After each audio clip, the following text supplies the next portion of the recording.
Aê, vai começar mais um programa de tabela.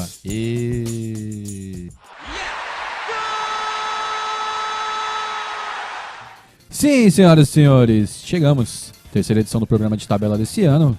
Satisfação ter você aí ouvindo a gente. Espero que você comente, dê sua opinião aí, também curta e compartilhe nossas besteiras que a gente fala, Renan. Não é besteiras. Eu acho que alguém leva a sério, não é possível. Hoje a gente vai falar bastante da vitória do Palmeiras sobre a Ponte Preta, a derrota do Corinthians para a Inter de Limeira e a derrota do São Paulo aqui no ABC para o Santo André. Renan, seja bem-vindo aí. Bastante futebol hoje, hein? Tem Santos também, né? Tem Santos também. A gente tá gravando enquanto o Santos vai começar a jogar ainda. A gente só vai fazer uma projeção rápida, né? E vamos que vamos. Então é isso aí. Fica ligado que vai começar o de tabela. Oi, tudo bem? Eu sou Keisuke Honda. Muito prazer. Eu jogo Botafogo. Vamos ver em Rio de Janeiro. Até logo. Obrigado. Tchau. Tchau, tchau. Primeiro bloco, a gente vai começar falando da vitória do Palmeiras. Palmeiras que venceu a Ponte Preta fora de casa. Esperava um empate desse jogo, Renan. A Ponte Preta é um dos times do interior de mais nome aí, né? Achei que o jogo ia acabar no empate se eu fosse arriscar. O Palmeiras conseguiu com o gol dele, o William Bigode, vencendo um jogador sempre muito importante para o Palmeiras. Notícia ruim do jogo foi o Ramires, né? Voltando ao time titular, acabou saindo machucado.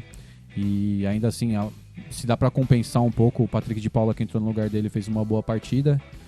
Destaque também para o Luiz Adriano, o centroavante que deu passe para gol e era uma das peças importantes para o sistema do Luxemburgo, e acho que era um dos jogadores que o Palmeiras precisava, né? Um centroavante de nome e que saiba fazer o pivô além de gols. Destaque também para o goleiro Everton, goleiro de seleção brasileira, fez pelo menos 2 grandes defesas durante o jogo e ajudou o Palmeiras a conseguir essa vitória. Renan, acho que de tudo que eu falei aqui também quero destacar agora o ponto fraco do Palmeiras, as laterais, né? Acho que o Vinha, uruguaio, que vem para solucionar o lado esquerdo, mas o lado direito ainda com muita dificuldade. O que você achou da partida do Palmeiras e desse jogo contra a Ponte? Foi um tempo de cada lado, né? Um tempo para cada time, né? O Palmeiras começou muito bem, cara. Jogou muito, martelou várias oportunidades que teve de gol. A maioria passando pelos pés do Dudu, né? Como sempre, ele é muito importante mesmo. Continua sendo um jogador mais participativo, né? E nem foi das melhores partidas dele, né? Mas ainda assim a bola tem que passar por ele. Muito seguro pela esquerda, de qualquer maneira, né? Ele sempre dribla, tá muito fácil de se livrar de um marcador e servir alguém para finalizar. Várias jogadas foram assim, né? O Zé Rafael também conseguiu correr bastante, marcou bem e ainda ajudou na criação também. O Zé Rafael fez uma boa partida também. Parece que tá conseguindo, pelo menos nessa partida, conseguir tentar dividir um pouco do peso com o Dudu, né? Acho que da chegada do Luxemburgo, o Zé é o que mais cresceu, Renan? Com certeza. Não tem pra onde correr. O Lucasinho é titular e tal, mas ainda não mostrou muita coisa, não. O Zé Rafael com certeza vai começar a se firmar aí, né? E reza a lenda que ele tá disputando posição com o Bruno Henrique, o que deixa o meio-campo do Palmeiras um pouco... A dúvida grande vai ser quem é esse primeiro volante aí, né? Eu conversava com um amigo palmeirense meu, um abraço pro Kaique ainda, que a gente falava exatamente disso. Com a volta do Bruno Henrique, será que dá pra jogar Bruno Henrique e Zé Rafael? Então, pra mim dá, na minha cabeça dá, né? Tem que ver o que o Luxemburgo acha disso e ver o que acontece, né? Além disso, também foi uma boa partida do Luiz Adriano, né? Ele saiu bastante pra tentar ajudar mesmo, assim, pra confundir a zaga e tentar servir a bola, né? Serviu, tanto é que o gol saiu assim, né? Serviu a bola pro William. E o William aproveitou um espaço vazio da zaga da Ponte, um dos raros espaços, porque a Ponte foi muito bem defensivamente. A Ponte tem um time bom, né? E conseguiu marcar o golzinho, né? E logo no momento que a Ponte começou a querer sair, porque a Ponte foi muito espremida. Quando a Ponte começou a querer sair, tentou alguma coisa, logo tomou o gol. Na primeira tentativa de abertura, assim. Quase faz o gol em seguida com o Roger de cabeçada. Acho que foi o lance mais agudo, assim, pra Ponte conseguir fazer um gol, além das defesas do Everton, né? E é isso. No segundo tempo a coisa muda totalmente, que a Ponte só dá ponte, a Ponte ataca, o Palmeiras realmente fica muito pragmático. O Palmeiras está criando essa característica, né, de ser um time que quando ele está em campo o jogo tem poucas oportunidades, 3-1, 2 para o outro. É um jogo sempre truncado, né, com pouco aberto, né. Será que é uma característica desses técnicos mais antigos, né? Porque o Filipão também era assim, fazia 1-0 e já ficava com aquela preocupação de não tomar um empate. Será que é a característica do Luxemburgo, Felipão, esses técnicos mais antigos? Eu acho que sim, mas também chega com o que a Ponte tentou mesmo. A Ponte realmente se impôs. Os méritos da Ponte. A Ponte empurrou o Palmeiras para trás também, né? Foram vários lances, os lances interessantes da Ponte Foram todos em jogadas coletivas de bom passe, de algum cruzamento, mas vários passes e alguém entrando de cara com o gol. As duas boas chances foram assim. As duas boas chances o Everton pegou, né? Fez 2 defesaças, uma de cruzamento de cabeça e a outra desse esquema que eu falei. Fizeram uma grande jogada de passe e o atacante ficou cara a cara com o Everton, que conseguiu marcar bem. Eu sou fã do Everton, cara, tô pirando cada vez mais. Elogio ele desde o ano passado. Pra mim, ele e o Cássio são os 2 melhores do país mesmo. Tá aqui em São Paulo os melhores goleiros do país, né? Ele que tinha disputa com o Praz e com o Jailson ainda era muito essa questionado. disputa, Hoje cara, nem essa existe, disputa né? nem existe. O Jailson é bom, goleiro, mas o Everton é outro nível É um mesmo. goleiro de seleção, né? A gente lembra muito dele das Olimpíadas também, das oportunidades que ele já teve com a seleção. Ele já vinha de um grande momento desde os tempos de Atlético Paranaense, é um goleiro confiável mesmo. Nessa partida, principalmente. Essas 2 defesas que você citou Foram muito importantes, cara. garantiram a vitória, né?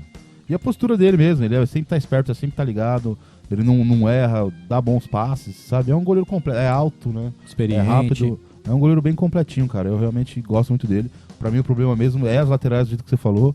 O que aconteceu com o Marcos Rocha, meu? Que era absoluto. A gente ainda discutia Fagner, Marcos Rocha, Rafinha, e ele não consegue se firmar no Palmeiras. E do outro lado, o Diogo Barbosa veio como um dos melhores laterais do país, também não se firma. Aí vai o Vitor. Aí também o Vitor sempre foi aquele quase bom, né? Nunca foi um cara que... Ofensivamente bem, mas defensivamente limitado. Então tá faltando mesmo laterais aí.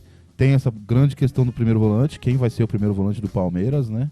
E da meia pra frente tá interessante, cara. Eu tô gostando do Zé Rafael. O Luiz Adriano vem se firmando. O William sempre vai estar bem, cara. O William é um jogador interessantíssimo. O Dudu é o Dudu. E o Lucas Lima é o grande incógnito aí nesse meio aí, né? Vamos ver como é que se comporta pra ver se ele realmente vai conseguir ficar nesse time aí, né? O Filipão não coloca tanto o William aberto, mas eu acho que é a melhor solução no momento, né? O Gabriel Veron, que é uma das promessas, ainda não conseguiu se firmar. Eu insistiria em William, Lucas Lima, já que é quem ele aposta, Dudu e Luiz Adriano. É isso, cara. E a Ponte, cara, muito interessante o jogo da Ponte também. Mesmo que esse Palmeiras que trunca, esse Palmeiras que gosta de ficar sem a bola no contra-ataque truncando, ou simplesmente quando vai ter a bola, consegue martelar também, mas é sempre aquele jogo de preocupar com a defesa primeiro, não deixar contra-ataque, não deixar o jogo abrir, né? O Palmeiras se preocupa em não deixar o jogo abrir, né? E a Ponte, mesmo com essa característica, conseguiu articular bem, conseguiu vários bons passes, várias articulações coletivas rápidas que resultaram em bons lances, né? Baseando nisso, você acha que o 1x0 foi justo ou você acha que a Ponte merecia um empate, né? Eu acho que pelo segundo tempo que o Palmeiras foi muito pra trás, a Ponte estava com cara de empate, né? Só que o Palmeiras teve um Everton no caminho, então méritos pro goleiro nessa hora aí, que conseguiu segurar a vitória mesmo com o jogo parecendo que seria um empate. Bom, o Palmeiras é o segundo colocado do grupo, né? O Santo André é o líder com 12 pontos, é o grupo B do Campeonato Paulista. O Palmeiras tem 10, Novo Horizontino 9 e o Botafogo com apenas 1, brigando aí até pelo rebaixamento. Campanha bem ruim do Botafogo de São Paulo. Além do Botafogo do Rio também, que não vai muito bem. Acho que é o mal do Botafogo. Valentim já era, né? Caiu o técnico lá também. E também uma rodada emblemática, porque o time, quando os times grandes perdem, eles se prejudicam os rivais também, porque todo mundo passou, tá todo mundo em segundo no grupo, só o Santos que tá em primeiro. A gente vai falar da derrota do São Paulo pro Santo André. São Paulo ainda saiu da zona, ainda. São Paulo tá em terceiro. Então, e essa derrota do São Paulo pro Santo André fez o Santo André ser o líder do grupo do Palmeiras, né?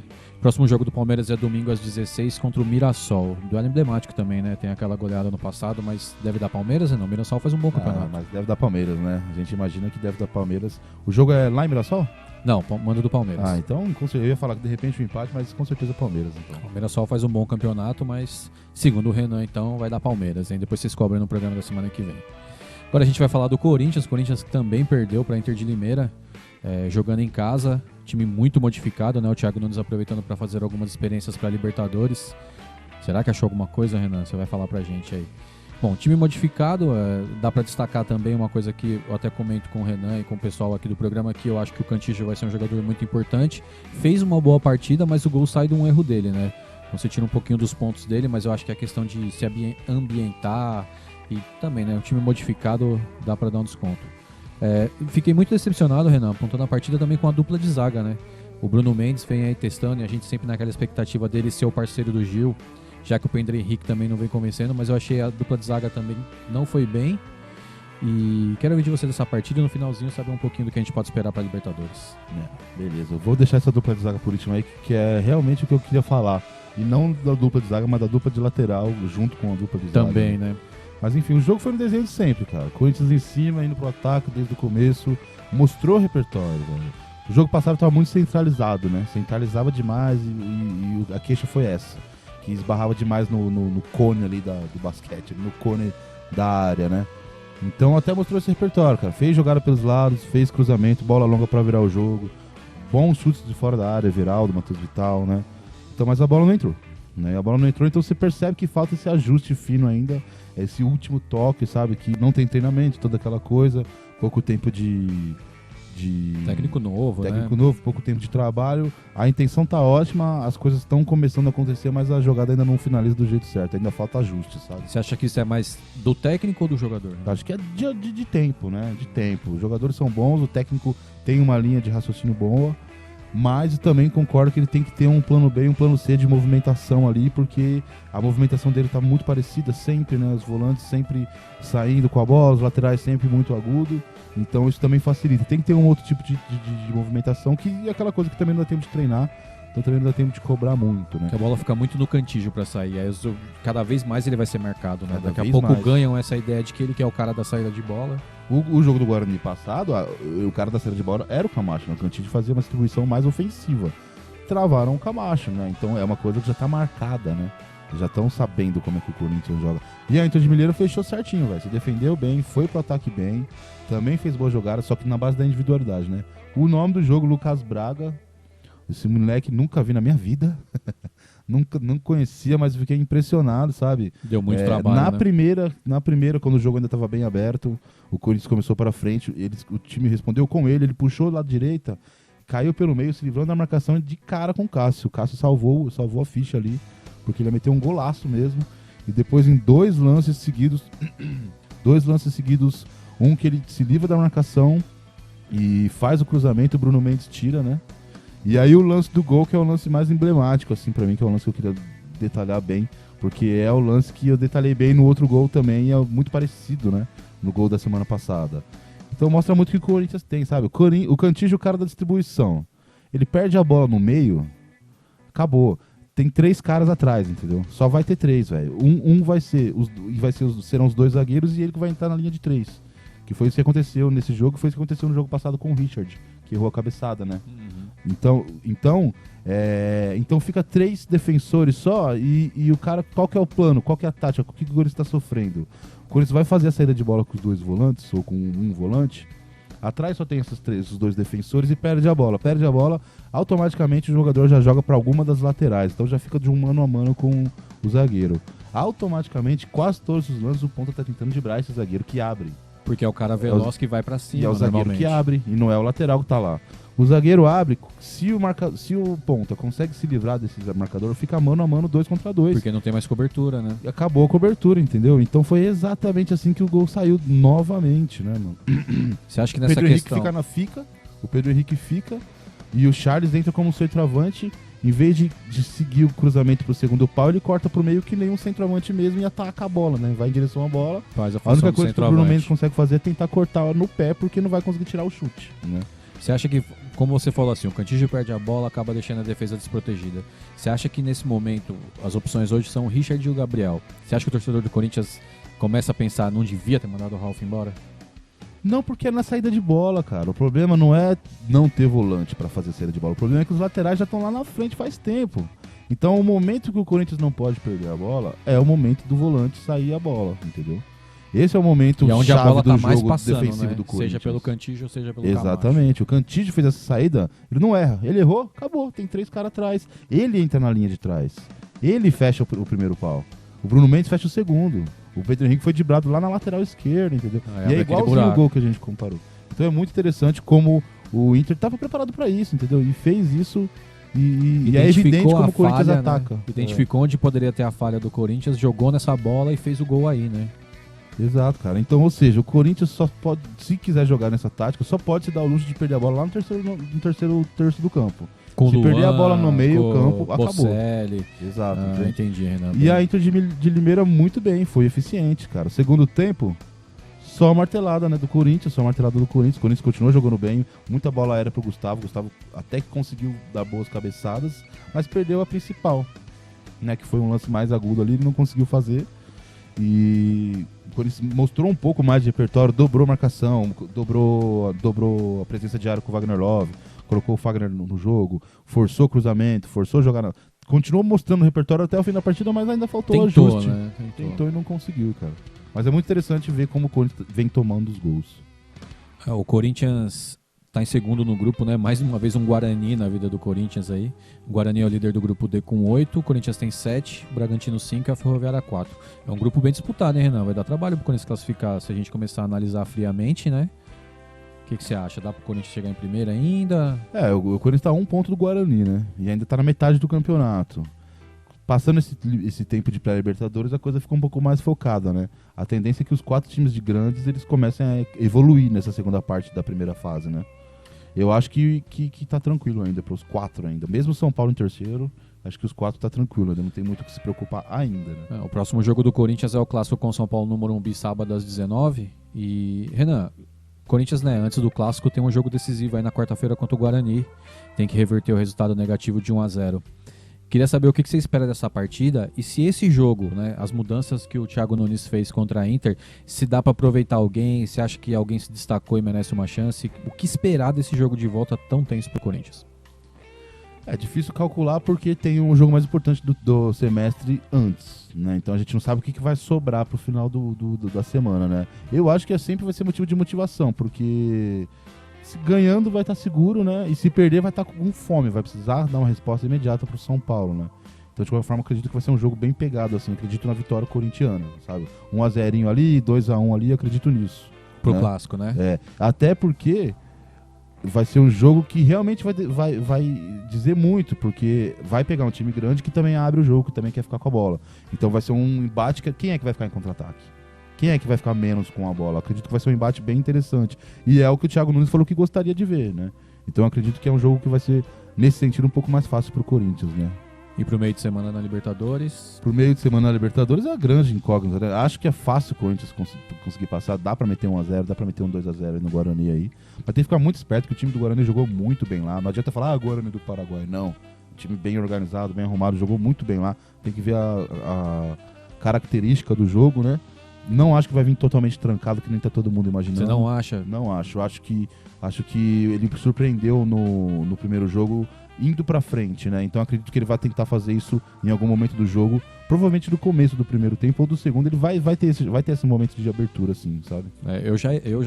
Eu já espero muito do Guarani no que foi no segundo tempo, quando o Corinthians ali depois dos 25. Só travado. Então é o que todo mundo defendendo espera, e tentando né? sair no Mas contra-ataque. eu acho que o Guarani vai vai tentar morder um gol ali pra finalizar, pra fazer a catimba de vez. Entendeu? É porque um gol fora de casa, né? Lembrando que tem o critério de gol fora de casa. Se eles fizerem um, complica bastante pro Corinthians, né? Bom, vamos aguardar aí, quarta-feira então, Corinthians e Guarani aqui em São Paulo. Corinthians precisando reverter essa situação. E no final de semana tem clássico. No próximo bloco a gente vai falar do São Paulo. E no final a gente dá uns palpites aí pro jogo. A gente vai fazer a nossa pausa aí, tem 2 músicas pra você. Daqui a pouco a gente volta pra falar da derrota do São Paulo pro Santo André aqui no ABC. E o que der pra gente falar de Santos e Botafogo, que começa daqui a pouquinho. Fica ligado aí.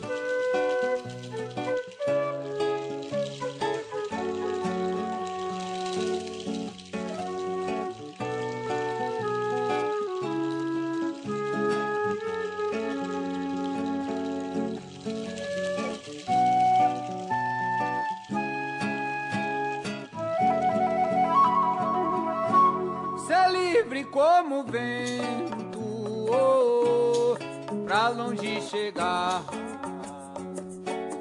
duvidar dos sentimentos que eles chegam, podem lhe atrasar. Quanto mais for verdadeiro, oh, mais o sol pode brilhar.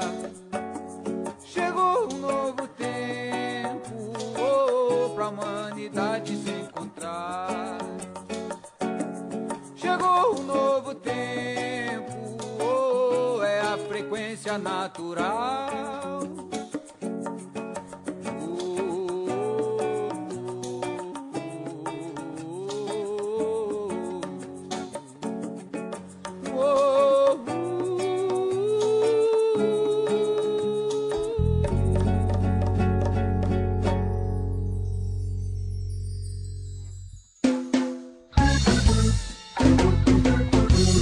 É que o ouro da terra, menino, mas é o milho que cresce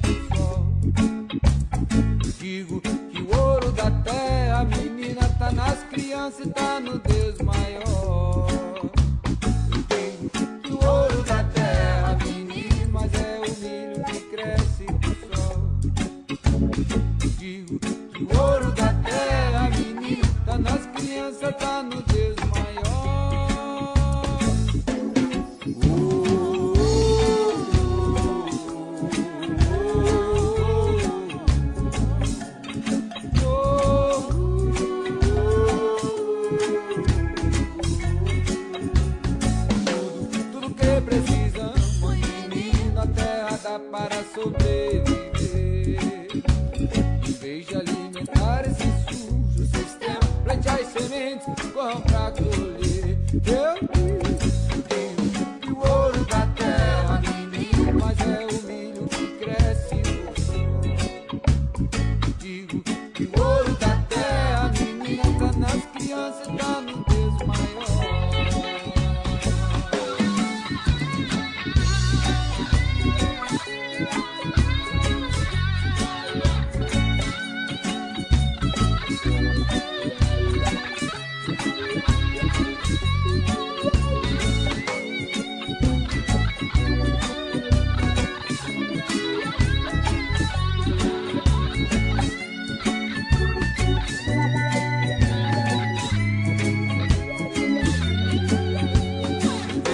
Aprender com as crianças, mas aprender a não se preocupar.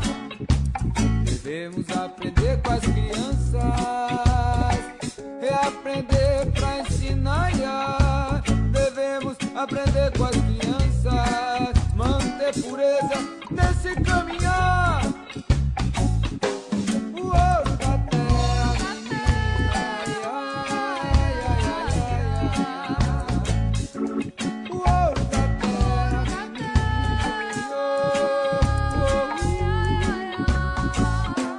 o ouro da terra, menina, o ouro da terra,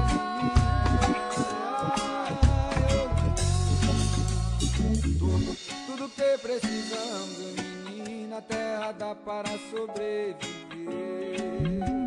Em vez de alimentar esse sujo sistema, plante as sementes, corram pra colher. Eu digo,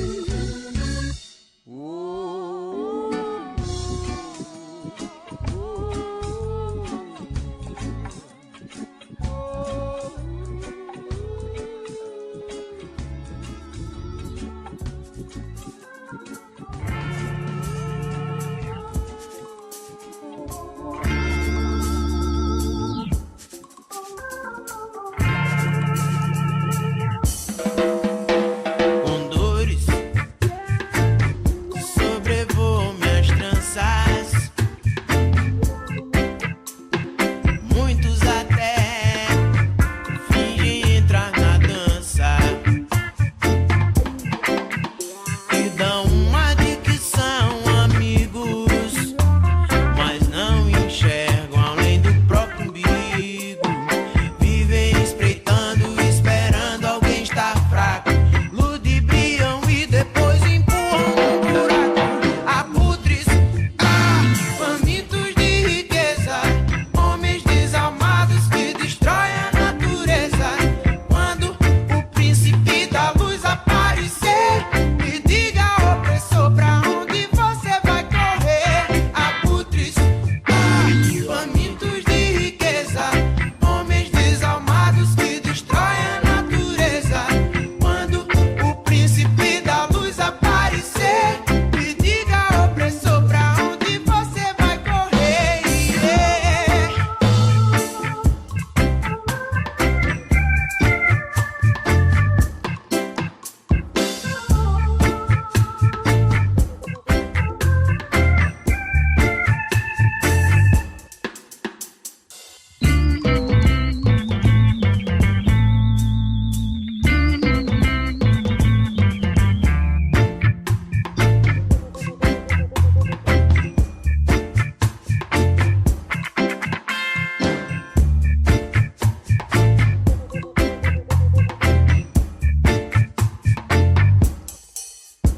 Condores sobrevoam minhas tranças,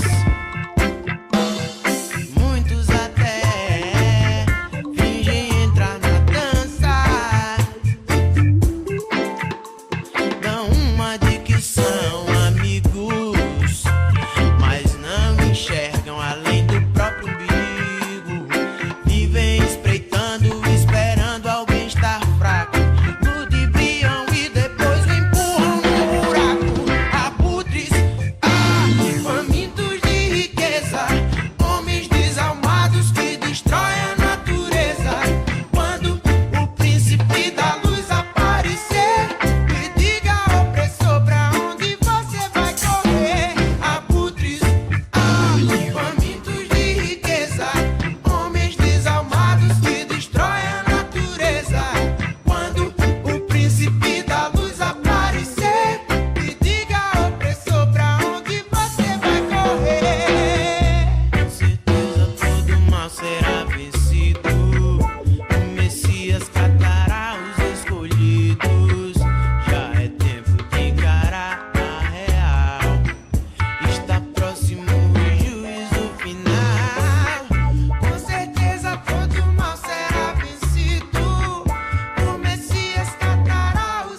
Voltando com o de tabela, a gente vai falar agora da derrota do São Paulo para o Santo André aqui no ABC, no estádio Bruno José Daniel. Pertinho da gente, né, Renan? Pertíssimo, cara. Deu pra entender como é que tava alagado o estádio lá. Bom, se De casa. não tivesse chovendo tanto, a gente tinha ido nesse jogo aí pra poder fazer uns vídeos pra galera.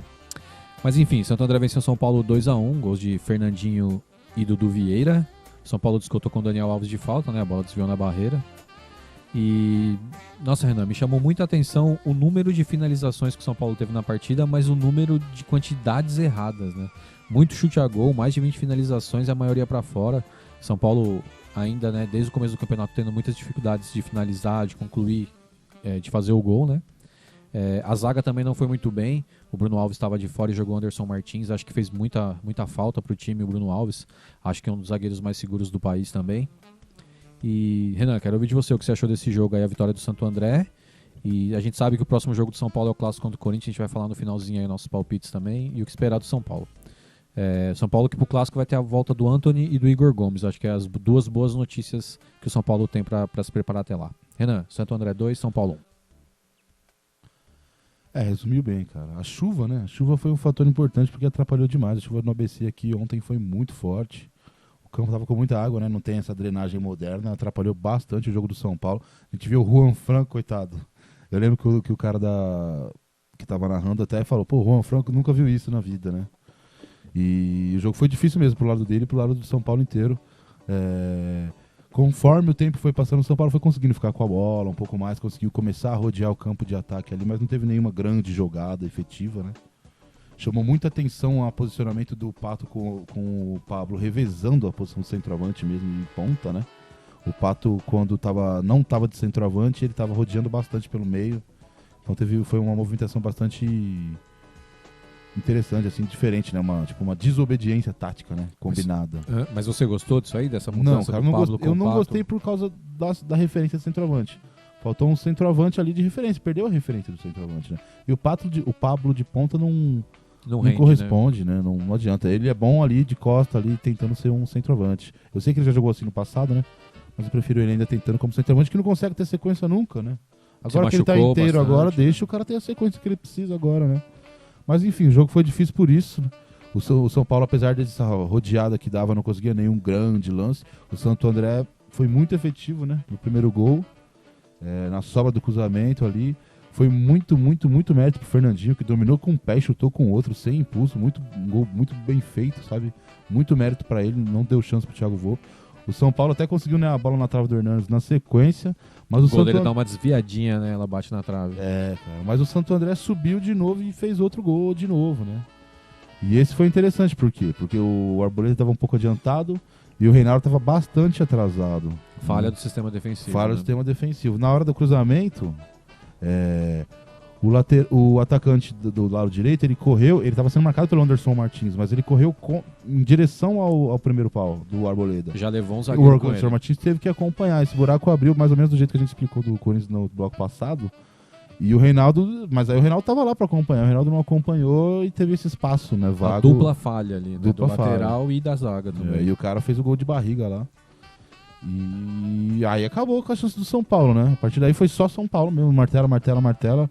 O Diniz fez de tudo, cara. Tirou o zagueiro, colocou o atacante. A linha de 3 ficou com o Daniel Alves e Reinaldo junto com o Arboleda, né? O Everton entrou no jogo. Essa variação entre Pato e Pablo no ataque toda hora. O Igor Vinícius entrou no lugar do Juan Fran. Ele fez bastante alteração para tentar. O Brenner entrou no final. O Brenner entra no final Hernanes, também. No lugar do Hernanes. E, pô, foi muita variação, para tentar furar de alguma maneira, né? O São Paulo conseguiu bons lances, né? Mas os dois melhores lances, cara, foi... Não, primeiro eu quero falar do gol mais bonito do campeonato, que foi perdido pelo Vitor Bueno, cara. Eu nunca vi um lance tão impressionante, porque ele pega a bola na meia esquerda, dribla dá um passe, dá um sequencial de 3 toques de primeira. Acompanha a jogada, né? 3 toques de primeira de 3 jogadores diferentes, ele chega de frente pra resolver e isola a bola. O cara se emocionou, perdeu o gol do campeonato. É o gol mais perdido do campeonato, gol Puskas, né? Cara, tipo gol Puskas mesmo. Impressionante aquele gol, eu fiquei impressionado demais. É o gol mais perdido do campeonato, né? É o gol mais perdido do campeonato. Concordo com você, cara. Você que tá ouvindo a gente aí, comenta também se é o gol mais perdido do campeonato, porque acho que pra gente aqui é unânime, né? Belon tá aqui. Impressionante. E também, né, o gol. Aí tem que falar do gol, o Daniel Alves. O São Paulo, na maioria das vezes, desde o primeiro tempo, conseguia chegar mais com chute de fora, né? Aquele chute que não dava pra defender por causa da bola molhada, né? O Fernando Henrique tava spamando várias bolas. Parecia você na quadra lá, Thiago.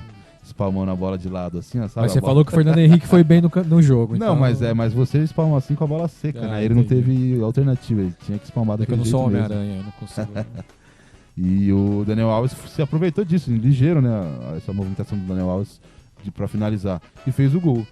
Mas ficou nisso, cara. Né? Ficou Muita nisso, finalização errada, muita né? finalização errada. Detalhe impressionante. Quem não viu, por favor, veja esse gol que o São Paulo perdeu do Vitor Bueno, que foi incrível. Ah, é o gol mais perdido do campeonato, cara. Pra mim era o lance do empate ali, e depois dali, não fez ali, não fazia mais mesmo, né? E é isso, cara. Faltou um pouco de ajuste também, né? O ataque foi meio que na loucura, meio de qualquer jeito. Ficou com o zagueiro só em campo. Valeu a coragem, né? A coragem foi premiada com gol, mas não foi o suficiente, não. O São Paulo tá em terceiro agora no grupo, né, Renan? A gente até falou de como os grandes estão nesse campeonato aí. A Inter de Limeira é líder com 9, Mirassol também tem 9, São Paulo tem 8 e o Ituano tem 3. Também não é pra se apavorar ainda, né, Renan? Ainda falta metade da rodada, né? Ainda metade do campeonato. O São Paulo tem folgas, né? Pra conseguir descansar, pra conseguir se armar um pouco melhor.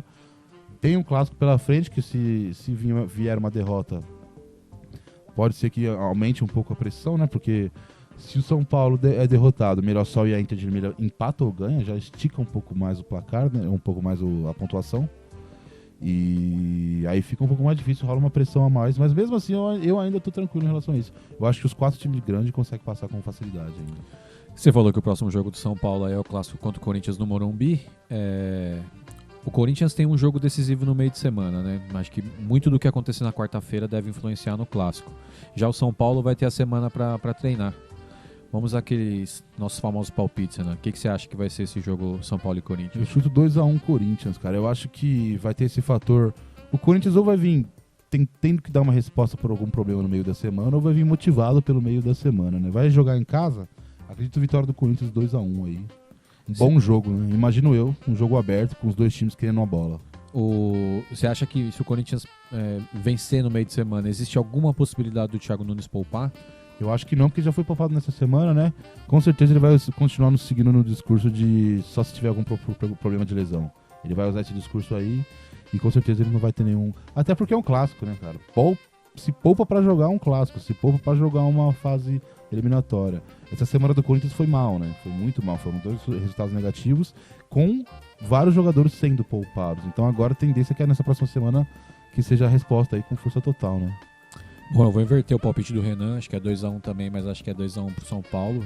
Acho que o fator de jogar em casa, acho que o São Paulo vem com o time, o Diniz vem tentando manter o time, né? Não que esteja tão bom, não que esteja tudo maravilhoso, mas acho que o Corinthians vai ter essa pressão do meio de semana e eu acho que dependendo do que acontecer, o Corinthians pode vir com resultado ruim, eliminado da Libertadores, pode pesar um pouco também. Os caras, eu preciso confessar que eu tinha certeza que esse jogo era lá na Arena. Tinha certeza, mas Morumbi. é lá no Morumbi, né? É. Mas eu vou manter o palpite, porque agora já tá dado o palpite, então é isso aí mesmo. Dá tempo de mudar agora, hein? Não, deixa Mesmo rolar, assim, deixa rolar. né? Belon, fala pra gente aí. 1-1, Belon tá postando 1-1. Tavares, São Paulo e Corinthians. 2-1 pra 2-1. quem, Tavares? Pro São Paulo? 2-1 São Paulo. Belon copiou meu palpite, então. Então vamos ver aí. Semana que vem você cobra a gente aí. Comenta também quando a gente postar o programa, o seu palpite pro clássico do final de semana, beleza? A gente vai falar do Santos. O Santos é rapidinho. A gente tá até acompanhando o jogo aqui, né, Renan? 31 minutos. Estamos gravando agora exatamente 8h30 da segunda-feira, a gente tá fazendo a gravação aqui. Já tá 1-0 pro Santos, gol do Sanches, né? O jogo parece bom, cara. Não tá dando pra prestar tanta atenção por causa da gravação, mas me parece bastante aberto o jogo. O Santos tá dominando nesse momento. O gol do Santos foi do Sanches com o passe do Sacha, né? A gente até citou que o Sacha tava fazendo uma função interessante de centroavante. Tá crescendo ele, né? Crescendo muito. Até porque o Uribe, que é o reserva, eu acho que não tem muitas condições de jogar não, tem que ser o Sacha mesmo. E, Renan, comentava com você aqui de que finalmente o Santos, né, pra esse jogo tem a volta do Soteldo. Eu lembro que você colocou ele na seleção do campeonato do ano passado, né? Então acredito que você tem uma boa expectativa dele estar de volta pro time. Se ele se manter mesmo, tem toda essa especulação pro Atlético Mineiro, né? Sobre causas contratuais, aí o Atlético Mineiro tá tentando se beneficiar disso. Tem um ex-técnico da seleção venezuelana, né, o Dudamel. Talvez pode ser um trunfo para convencer ele. E onde ele for, com certeza ele vai bem. Ele tá muito seguro aqui no Brasil, já conseguiu se estabelecer muito bem em um ano. Virou um dos principais jogadores do do Santos e um dos principais do campeonato também, né? Driblou muito, com certeza a média de drible deles é uma das maiores, né? E com certeza a capacidade de criação de jogada dele também, os números são ótimos, né? Ele é um jogador que faz muita diferença. E inclusive a gente falou muito, né, no clássico passado que fez muita falta. Achei que você ia dar um jeito de puxar um elogio pro Sanches aí pelo gol. O cara mete gol toda hora, né, velho? Já tá ficando chato eu elogiar esse cara aí já. O Renan vai falar, não, eu sou teu do não sei o que, mas o Sanches. Sanches, né, grande jogador. Eu gosto muito dele já. Não vou falar de novo, o cara é muito bom mesmo. Não, o Josué tá tentando fazer uma função mais ofensiva, né? Pra ele, tipo de meia centralizado mesmo atrás, 2 volantes, né? Eu acho que é melhor, né, Renan? Pra ele ficar um pouco mais à frente, não ter tanta responsabilidade tanto. pra voltar. E ele tem o Alisson de volante, acho que é o cara que marca bem também, pode dar essa cobertura pro Sanches subir. Desde que esse segundo volante também seja um cara de criação, também contribua com ele, porque ele é um cara que vem de trás, né? Ele é um cara que chega no espaço. Então, pra ele chegar no espaço, ele não é, o meia tá lá ocupando um espaço, e pra ele chegar em outro, né? Então ele precisa de companhia, eu diria, né? Ele precisa jogar com algum outro companheiro na meia ali, né? Que esse segundo volante seja um volante de criação também. Então é isso aí, o Santos está jogando 33 minutos, continua 1-0 pro Santos. A gente vai falar um pouquinho de seleção, se acontecer alguma coisa aí no jogo do Santos, a gente atualiza, né, Renan? Seleção brasileira disputou o pré-olímpico, né?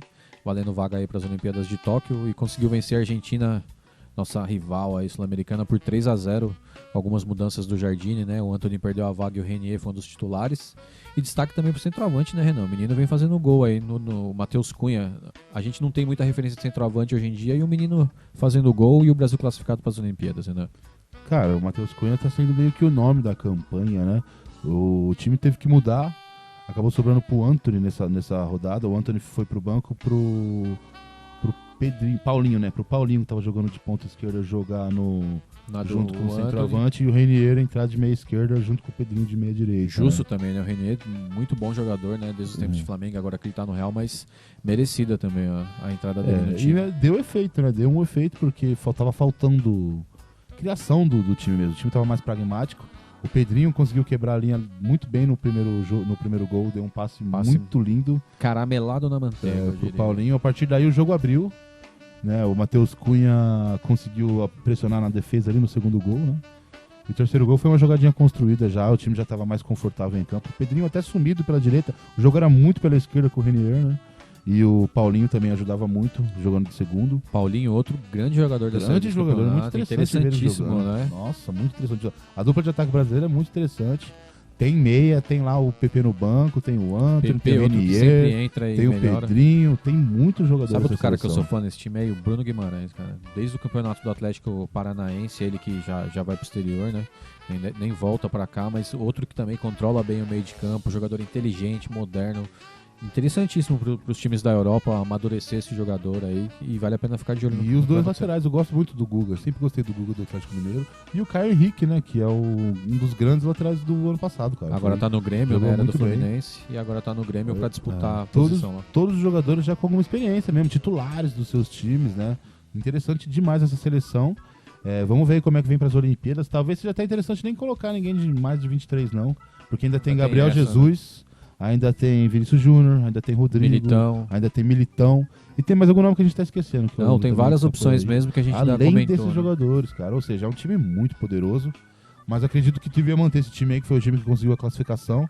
E devia manter o time. Pra mim, a ordem tinha que ser essa, né? O jogador que conseguiu classificar o time vai para as Olimpíadas. O jogador que não foi liberado não vai jogar as Olimpíadas também, né? Interessante também, dentro de todas essas peças, né? São grandes jogadores, mas o Jardine conseguindo dar uma volta por cima, digamos assim, né, Renan? Um bom trabalho dele com a seleção, apesar de classificar meio no último jogo e tal. Acho que o futebol que foi demonstrado contra a Argentina, se a gente tomar como parâmetro, e as outras atuações também, né? A seleção teve bons jogos, né? Teve bons jogos, cara. Sofreu muito, né? Não foi do jeito que esperava, mas o time tem uma base forte desde o ano passado. O time tem respeito desde o ano passado. Só que foi meio que o time ia ser batido. A galera marcou, ele ficou um time pragmático, né? O Jardim deu essa resposta, jogando com 2 atacantes e abrindo os 2 meias. Foi o que precisou pra ganhar. Mudou o parâmetro do time, mudou a disposição tática, né? Trouxe a resposta que precisava. Mexeu ainda há tempo, né? Mexeu bem no último jogo. 3-0, acho que mostra melhor do que tudo isso. Acho que por hoje é só, né, Renan? Santos ainda vencendo o Botafogo 1-0, 37 minutos. É isso, cara. Acho que não vai dar pra gente acompanhar até o final, né? Eu teria que ter mais 40 minutos de programa aqui. Acho que eles não aguentam mais 40 minutos da mas gente falando é de isso, futebol. cara. Estamos juntos aí até semana que vem. E ouçam de tabela. Fica ligado aí, ó. Lembra dos nossos palpites também, que vai ter clássico meio de semana. Durante a semana a gente posta também o que acontecer com o Corinthians no duelo da Libertadores. Então você fica ligado, dá seu palpite também pra gente que a gente fala aqui no próximo programa, beleza? Agradecendo aqui mais uma vez o Estúdio 86, Bruno Tavares, nosso diretor, Belon, nosso amigo e cameraman, fazendo todas as imagens aí. Aí tá junto na produção agora nesse ano, né? É o caçula da equipe. A gente vai Abraço batizar pro o Roger, Belon. que tá trabalhando lá no Sarau do Tapete. Lá, Salve, Sarau do Roger. Tapete do ano. E vamos que vamos. É isso aí, galera. Fica ligado aí, daqui a pouco o programa tá no ar e semana que vem a gente tá de volta. Um abraço.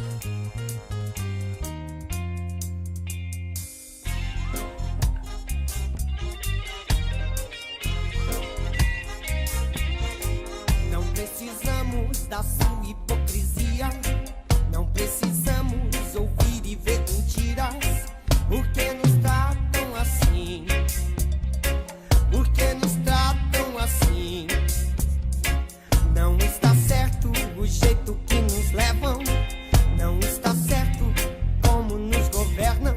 E como fazem pouco de mim. E como tratam tantos assim. Tratos feitos por tratantes que tratam o povo com descaso. Homens grandes da nossa sociedade não sabem o valor do trabalho. Ganham com mais fácil e enquanto isso cresce a fome, toma à frente o descaso. A pobreza escraviza quem já não pode ver que ainda tem saída com a própria intenção. A pobreza judia dos que não têm tempo de crescer. A pobreza fecha olhos, rompe laços, seca corações. A pobreza silencia orações, alimenta ilusões, fortalece o pior.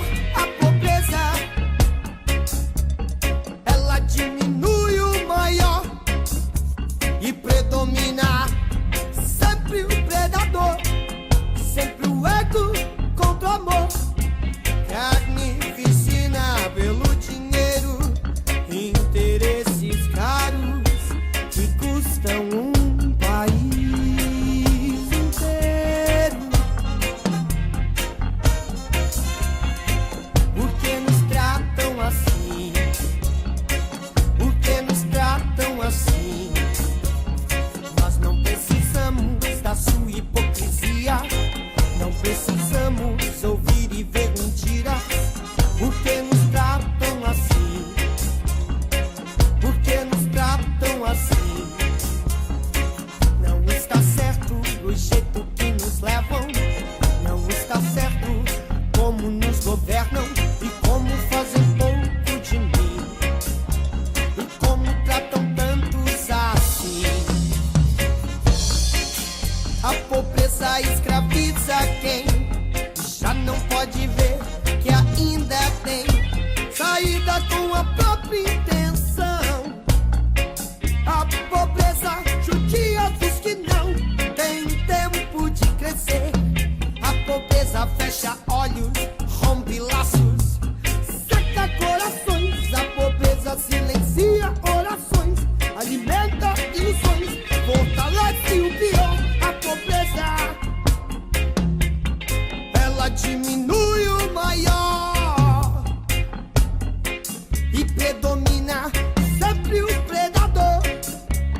pobreza, com a miséria, com o analfabetismo, com as drogas. Por que nos tratam assim? Por que